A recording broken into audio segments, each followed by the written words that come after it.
Estamos de volta aqui na Antena 8 FM, 8 horas e 32 minutos. O seu cachorro, gato ou mascote pode viajar com você, Stênio? Você costuma levar um animalzinho? Mas para isso, você sabe que existem regras, né, Stênio? Que deve, com certeza, ser oferecidas para a sua segurança, para a segurança do dono, para a segurança dos bichinhos, né? Dos animais, dos passageiros. E tem a Juliana, a Juliana Stephanie, da Pet Turismo, né? E ela vai conversar com a gente sobre essa questão. Você sabia que você pode levar seu animal, né? Uma boa, né? Sim, tem as regras. Existem umas regras. E eu não tenho animal, assim, não tenho animais de estimação, mas tem as regras. Eu tenho uma irmã minha que vem quando desce aí, vem com o cachorro dela e que não é o marido dela, hein? Deixar bem claro aí, o cachorrinho que ela tem, um Yorkshire, e é uma graça, realmente tem uma cadeirinha do cachorro, quer dizer, ela... Mas, não é o cachorrão. Não, o cachorrão ele vem solto lá. 8h32. Com a porta aberta nas curvas para ver se livra, mas não tem jeito, é colado no banco. Chega em casa. Juliana, bom dia, é um prazer falar contigo. Bom dia, Fábio, bom dia, Stênio, bom dia, ouvintes, é um prazer estar aqui. Pode viajar, né? O cachorrinho e o cachorrão. Pode sim, os dois podem. Só tem regras diferentes para cada um, mas os dois podem. Recentemente a capital paulista autorizou o transporte de animais de estimação no metrô também, né? Os animais eles podem ser transportados no colo. Como que funciona isso, Juliana? Isso, foi sancionada uma nova lei, né? E agora os animais eles podem, os cães e gatos, a gente está falando, eles podem ser transportados no metrô, nos ônibus intermunicipais e da MTU. Nos ônibus eles já estavam liberados desde 2015. E agora nesses outros transportes eles foram liberados esse ano. Eles não podem ir no colo, eles têm que ir dentro da caixinha de transporte. Então essa caixinha de transporte sim pode ser ficar no colo, né, claro, mas o animal ele precisa estar dentro da caixinha de transporte. Então as regras dessa lei atingem os cães e os gatos com até 10 quilos, que estão dentro da caixa de transporte e eles só podem andar fora do horário de pico, né? Tanto da manhã quanto da tarde. Dentro do horário de pico tem uma exceção para quando tem alguma urgência veterinária ou algum procedimento cirúrgico, e aí você tem que estar além da caixinha, além do peso correto, você precisa de um atestado veterinário falando que vai ter esse procedimento. Entendi.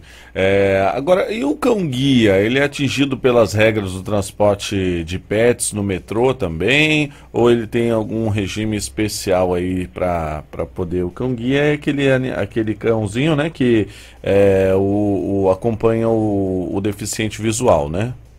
Isso. O cão-guia, na verdade, a gente acostuma pensar no deficiente visual, mas ele não é só isso, né? Existem vários tipos de cães de serviço.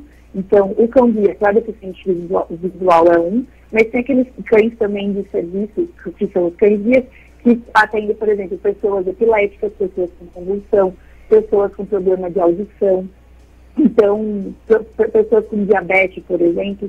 Então, eles são cães de serviço que protegem e avisam os tutores de algum perigo ali no ambiente, ou, por exemplo, existem os cães que avisam que o tutor vai ter uma convulsão ou alguma coisa, e ele avisa, e ele protege isso, ele previne isso. Então, e as regras são as mesmas aí? Oi? As regras daí são as mesmas? Tem que estar... Claro que não, né? Porque daí não entra nessa questão do... Não vai na caixinha, né? Porque... Isso, as regras são um pouco diferentes. Eles podem andar em qualquer horário, né? Claro, porque eles estão acompanhando a pessoa. Eles não precisam estar dentro da caixinha de transporte, eles não têm o limite de peso. Ele só tem que ser treinado e ser realmente um cão de serviço, né? Mas ele já não entra nem no peso, nem no tamanho, e nem dentro da caixinha. Uhum. Agora, uma curiosidade, nós estamos aqui no litoral norte, né? Aí tem os navios, esses navios de cruzeiro e tudo mais que circulam pelo litoral brasileiro. Pode transportar animais nesses navios? Então, o cruzeiro ainda não está totalmente pet-friendly, né? Na verdade, aqui no Brasil não existe nenhum que tenha esse tipo de serviço. E eles não têm esse tipo de serviço justamente porque eles não têm pessoas, colaboradores, especialistas ou, por exemplo, veterinários, ou treinados para ter esse tipo de serviço de atendimento com o animal.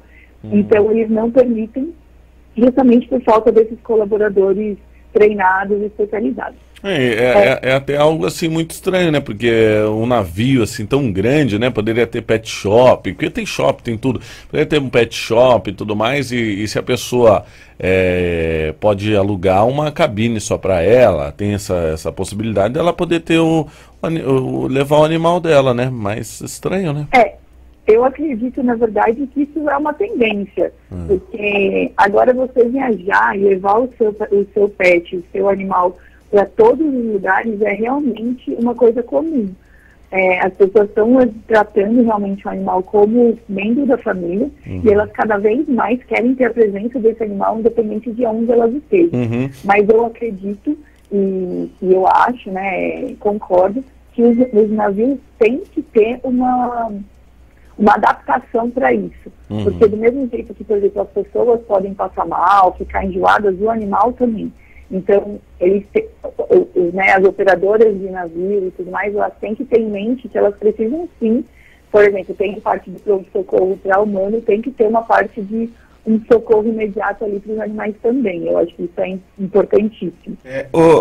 Aproveitando, no caso aí desses cão-guias, né, que são realmente um parceiro, né, como é que ficaria na questão da praia? Porque tem praias que são proibidas, bom, acho que é normal todas, né, são proibidas de animais, né, e a gente vê que tem muita gente que vai para a praia com animal, mas num caso desse aí, o animal ir na praia, tem alguma condição especial?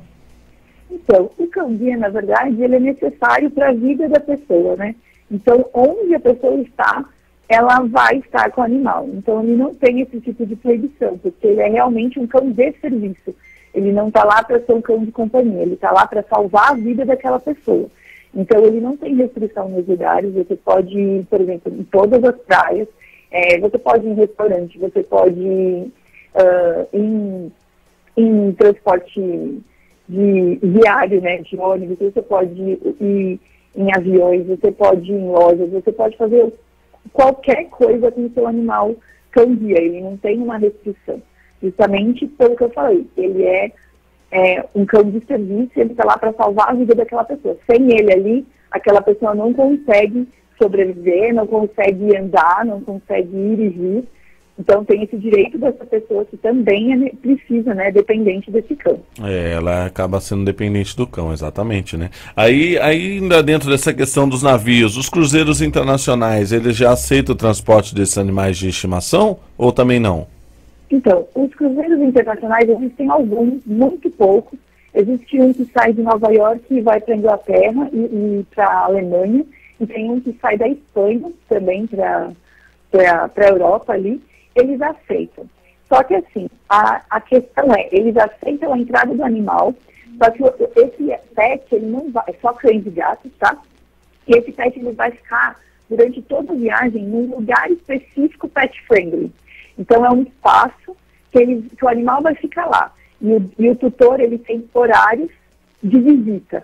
Então, o animal em si, ele não acaba ficando e passeando e aproveitando aquele momento com o tutor em todos os lugares do hotel. Ele tem um lugar específico e o tutor pode visitar de acordo com o horário. Correto. Juliana, uma dúvida até aqui que a gente tem bastante. Da outra vez já tinha conversado comigo. A sua empresa, ela é uma empresa que ela é especializada no transporte de pets, né? Isso para dentro e para fora do Brasil, isso de uma forma assim, inclusive muito dinâmica. A agilidade do processo, da forma que a pessoa pode lidar com isso é muito rápido, né? Muito dinâmico com a forma com que a sua empresa vem tratando isso. Como que essa pessoa ela pode fazer para transportar esse animal dela de estimação, caso ela vá viajar de um estado para o outro ou de um país para o outro? Como que muitas das vezes o trato no aeroporto é muito diferente de uma viagem nacional para uma viagem internacional? Só para a gente já discutiu isso aqui da outra vez, mas como ouvinte também é muito rotativo, né? Para a gente voltar a lembrar o trabalho que a sua empresa realiza e como que esse trato aí com esse passageiro, com o animal. Então, a Pet Friendly, ela é uma empresa que ela planeja realmente suas viagens e facilita e permite que aconteça essa viagem com o animal, né? Então, a diferença entre voos, viagens nacionais e internacionais, basicamente é a burocracia. Porque para fazer viagens nacionais é uma coisa mais tranquila, né? São menos exigências, por exemplo, sanitárias, porque já está todo mundo dentro do Brasil. Então, você vai precisar de uma carteira de vacinação em dia e do atestado veterinário. Estou falando da parte burocrática. Já para a parte internacional, na burocracia, aí sim tem grandes variações. Cada país tem a sua regra, a sua exigência. Então, cada destino muda de figura e muda o planejamento e muda o trâmite. E o período também antes que você precisa se planejar. Então, eu vou dar aqui alguns exemplos. Por exemplo, os Estados Unidos, com um mês, você consegue fazer todo esse planejamento e está apto para viajar com o seu pet. Para a Europa, você precisa de pelo menos 5 meses de antecedência e planejando para entrar dentro dos requisitos. Para o Japão, você precisa de, por exemplo, 8 meses antes. Então, cada país tem a sua exigência sanitária e burocrática que precisa ser feita, né? Não tem como você pular etapas. Na parte nacional, o que a gente auxilia muito os tutores com, por exemplo, as escolhas das companhias aéreas. Então, cada companhia aérea ela tem a sua regra específica. Então, você tem que pensar que você tem que olhar o perfil do seu animal, e quando eu falo perfil, é o tamanho, a raça, o peso, e ver se se enquadra com o que a regra da companhia que você escolheu exige. Então, muitas vezes, a gente tem que adaptar, não dá para escolher aquela companhia que você estava em primeira mão ou a mais barata, e sim tem que realmente planejar para conseguir encaixar todas as variáveis para a viagem acontecer. Normalmente, você está comentando a respeito de viagens, inclusive internacionais, né? Mas assim, acho que normalmente a pessoa que vai fazer um passeio, vai para a Europa, ficar uma semana, 15 dias, vai fazer uma viagem, acho que dificilmente ele leva o pet. Acho que normalmente são as pessoas que mudam, né? Trabalham no Brasil, vão trabalhar fora daqui, estão lá fora, vão vir para o Brasil. Acho que esse é o caso que mais acontece, eu acho. E aí você vai explicar para a gente, porque aí o que ocorre? O pet fica para uma segunda etapa, né? Ele vem depois, né? Depois de tudo resolvido. Seria isso aí o que acontece normalmente ou não? Então, a maioria, você tem razão, são as pessoas que estão mudando, né? Então, a maioria das pessoas estão saindo do Brasil ou aquelas que estão voltando, que estão com os pets no exterior e estão voltando para o Brasil. Mas existe agora uma procura crescente de pessoas querendo viajar. Então, já existem pacotes de viagem internacionais voltadas para o pet. Então, você vai fazer passeios em boutiques, em lugares que o pet vão ser aceitos. Isso está ficando comum, mas aqui no Brasil ainda não é a maior realidade. A maior realidade, com certeza, são as pessoas que estão mudando. Quando a pessoa tem um planejamento prévio, né, então ela começa a planejar essa viagem, essa mudança com antecedência, ela consegue, na primeira viagem, já levar o animal. O que acontece muitas vezes é que a pessoa não está se planejando com antecedência, porque acha que isso é uma coisa simples que vai conseguir fazer em cima da hora, e não é. Então, muitas vezes, quando você não planeja com antecedência, você acaba tendo que ir primeiro e o animal ficando para um segundo plano, para terminar as exigências sanitárias, para terminar o período de quarentena, por exemplo, para terminar toda essa parte, e aí a pessoa acaba voltando para buscar o animal ou alguém daqui levando para lá. Existe também o serviço de carga viva, né? Então, é quando o animal viaja sozinho, sem o tutor ou sem o acompanhante, mas essa prática, o que eu tenho de experiência com os meus clientes é que eles preferem muito mais levar já na primeira viagem ou voltar para buscar, para ter um acompanhante realmente e estar presente durante toda a viagem do animal. Correto. Porque o que os tutores mais têm medo é que alguma coisa aconteça com esse animal durante essa viagem. Então, infelizmente, as companhias aéreas ainda não dão a segurança necessária para uma viagem dessa, né? Então, os tutores não se sentem seguros. Então, preferem Juliana, realmente estar do lado e ver acompanhando e cuidando do animal. Mas aí o animal ele vai ao lado ele vai junto com o passageiro ou ele fica num compartimento diferente? Então, depende do caso. Então, as regras, você consegue ir na cabine e tem aqueles que não conseguem ir na cabine e vão ter que ir no porão do avião.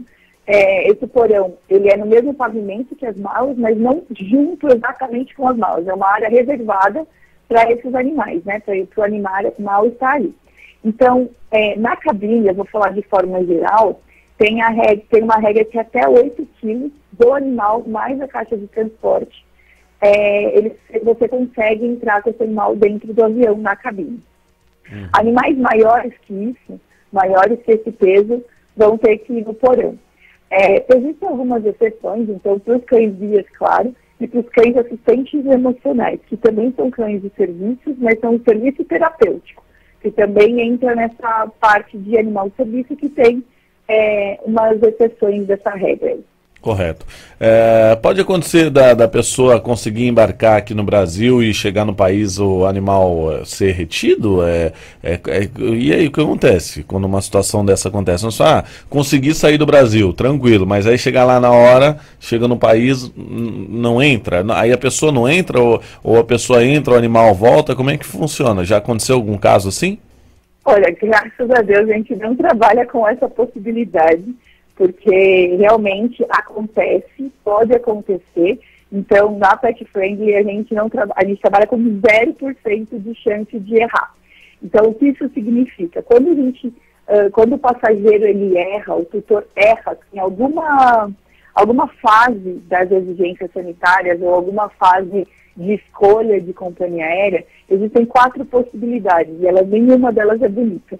Então, a primeira possibilidade é ele não embarcar com o animal. Então, ele vai viajar e o animal vai ter que ficar no Brasil com alguém, mas ele vai estar já no aeroporto e ele vai ser notificado ali que ele não vai conseguir viajar. A segunda opção é ele chegar no país, a pessoa entrar e o animal ficar para trás. Então, quando o animal fica para trás, ele fica ou em quarentena, dentro do serviço de quarentena veterinário do aeroporto no destino, né, no país, ou ele volta para o Brasil. Quem paga esses custos é sempre o tutor.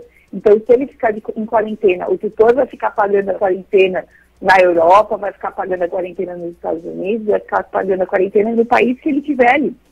Ou ele vai ter que pagar para o pet voltar, retornar no próximo voo possível para o Brasil. E a última das últimas possibilidades para quando dá alguma coisa errada é realmente a eutanásia do animal.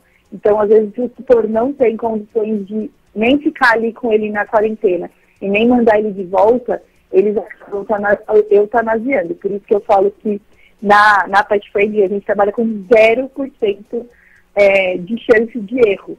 Então, 100% dos casos, eles dão certo, eles têm que dar certo, porque o planejamento realmente é muito trabalhoso, mas a gente faz item por item, detalhe por detalhe. Principalmente em países assim, tipo a China, Japão, Coreia, para a entrada desses animais é uma situação um tanto complicada, né? Então, o Japão ele é bem rígido em relação a essas regras, mas os países mais difíceis de entrar, que, por exemplo, você não consegue sair do Brasil direto e entrar com o animal direto, é a Nova Zelândia e a Austrália. Então, é proibida a entrada de animais, tanto cães quanto gatos, direto do Brasil. Então, quando a pessoa está mudando para a Austrália ou para a Nova Zelândia, ela tem que fazer uma quarentena de 45 dias, pelo menos, em outro país. Por que isso, né? A gente pensa, meu Deus, mas porque, infelizmente, o Brasil ainda ele não está reconhecido como um país livre da raiva. Então, na Austrália e na Nova Zelândia, eles exigem que os animais cheguem de países livres da raiva. Então, por isso que os animais nossos, eles saem do Brasil, vão para um país que está considerado como livre da raiva, ficam numa quarentena ali para ter certeza que não vai realizar nenhum tipo de sintoma, não vai apresentar a doença de jeito nenhum, e a partir dessa quarentena eles conseguem viajar para a Austrália. Então, os países mais difíceis é a Austrália e a Nova Zelândia. Correto. A gente está falando aqui mais de cachorro, gato e tudo mais, né? Mas tem pessoas também que tem tartaruga, tem passarinho, né? E os procedimentos praticamente são os mesmos. Então, para animais silvestres, né, não é mais ou menos, mas a burocracia é muito maior. Então, dependendo do animal que você tenha, você não consegue viajar, porque você precisa de uma autorização do IBAMA, você precisa de uma autorização do país de destino, porque você está colocando uma fauna diferente daquela que o país tem, né? Então, não é tão simples assim você viajar com esses outros tipos de animais. Agora, a relação a aves e alguns roedores, esses, por exemplo, coelho, hamster, esses que a gente já está colocando no nosso mundo como animais de estimação também, esses já são mais tranquilos. Então, as companhias aéreas, elas conseguem levar, tem companhias que você consegue levar a ave dentro da cabine com você. Então, você consegue levar mais fácil. Agora, por exemplo, uma tartaruga, é engraçado, eu tenho uma história sobre coruja, que tentaram levar uma coruja, toda aquela coruja do Harry Potter. O jabuti, né? É muito difícil de conseguir, né? Não tem, a chance de conseguir é mínima. Uma situação assim bastante complicada. Cobra, né? Nos Estados Unidos é muito criador de cobra, né? A pessoa cria. E aí esses animais, eles acabam você consegue, lógico, com todas as exigências feitas, você consegue, mas como carga. Então, você vai enviar o animal como carga viva, que é a mesma carga viva que, por exemplo, de um cachorro ou de um gato, o animal viaja sozinho. Então, você coloca ele no aeroporto e você pega ele no aeroporto da onde ele chegar. Uhum. Voltando para os ônibus aqui, é muito diferente o transporte de animais intermunicipal, numa viagem intermunicipal para uma viagem de um estado para o outro? Interestadual? Então, por incrível que pareça, viagens de ônibus são mais restritas do que as viagens de avião, por exemplo. As companhias de ônibus também, cada uma tem a sua regra. E, por exemplo, animais no bagageiro do ônibus, eles não são permitidos, porque não tem ventilação, não tem uma estrutura adaptada para levar aquele animal. Não tem iluminação, muitas vezes, as condições são precárias. Então, você não consegue levar o animal embaixo, né, no porão. E como eles restringem muito o peso e o tamanho do animal, então, muitas vezes você acaba não conseguindo levar de ônibus. Mas todas as companhias têm uma regra. Uhum. E só para fazer um parênteses aqui, né, se eu tiver um tempinho, isso acontece muito, essa diversidade de regras, porque realmente não existe uma legislação brasileira que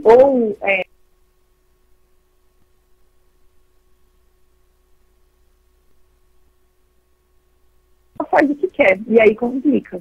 Não tem um padrão, né, definido aí em lei. Exatamente, não tem um modelo a ser seguido, né? Aí a pessoa acha que se ela viaja no carro, com o carro dela, ela pode fazer o que ela quiser com o animal, ela pode levar o cachorro solto, o cachorro comum a gente vê muitas das vezes o animal com a cabeça para fora, né? O cachorro, a cabeça para fora do carro. E não é bem assim também, né? Existem também as leis aí, as regras que exigem que, mesmo sendo no seu próprio veículo, tem que ter as regras, tem que seguir as regras, né? É lei? Isso, exatamente.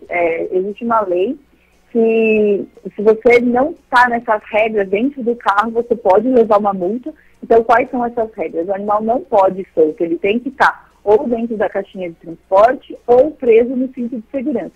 Existem hoje em dia cintos de segurança específicos para o animal. Então, são aqueles peitorais, nunca no pescoço, porque se acontece alguma coisa, o animal é enforcado. Então, são cintos de segurança com o peitoral, que ele vai segurar o corpo do animal. E aí, aquela parte de engate do cinto, ela realmente engata no cinto de segurança. Então, é como se, em vez de você estivesse colocando o cinto de pessoa, você vai estar colocando o cinto do animal e o animal está protegido. Então, ou ele vai dentro com o cinto de segurança, ou ele vai dentro da caixa de transporte. Ele não pode ir solto, ele não pode colocar a cabeça para fora, porque vai evitar acidente tanto para ele, quanto para quem está dirigindo, quanto para quem está fora passando do lado, e não pode ir na frente também. Ele tem que ir atrás, no banco traseiro dos passageiros. Correto. Juliana Stephanie conversando com a gente, gostaria que você deixasse o contato da sua empresa, gostaria que você deixasse aí os seus contatos, porque muita gente ainda tem dúvidas, e são muitas dúvidas, né, Stênio? A gente acaba tendo muitas dúvidas referente a isso. De repente eu tenho meu animal, quero viajar, quero levar. Hoje em dia as pessoas também estão deixando os animais. Tem umas casas que também cuidam de animais, né, quando as pessoas viajam, né? Tem essa facilidade também, mas muitas das vezes a pessoa, se ela tem a opção de que ela pode levar um animalzinho, né? Por que não? O que, como ela comentou, está em crescente, né? Uma demanda crescente, quer dizer, tem muita coisa nova, tem muita coisa para ser acertada ainda, mas já tem muita coisa que já está regulamentado, né? E isso é uma crescente, que ela falou, agora o pessoal está começando a querer levar para viagem. Isso não existia alguns anos atrás, né? Então é muita novidade, então está dando bastante trabalho para o pessoal aí. Com né? certeza. E eu gostaria que você deixasse os contatos, Ju. Claro, então, pode seguir a gente no Instagram, no Facebook, então tudo é @petfriendlyturismo.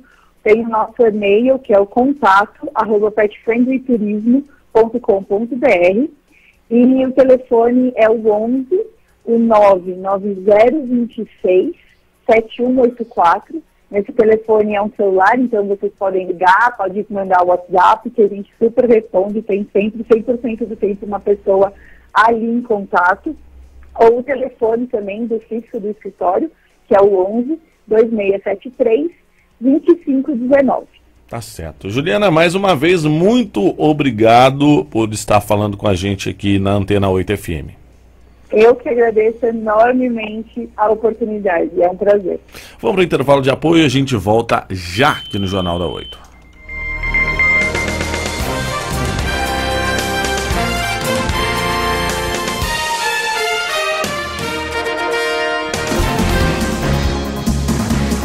O jornalismo da região com responsabilidade e credibilidade. Você ouve aqui na Antena 8 FM. Jornal da 8.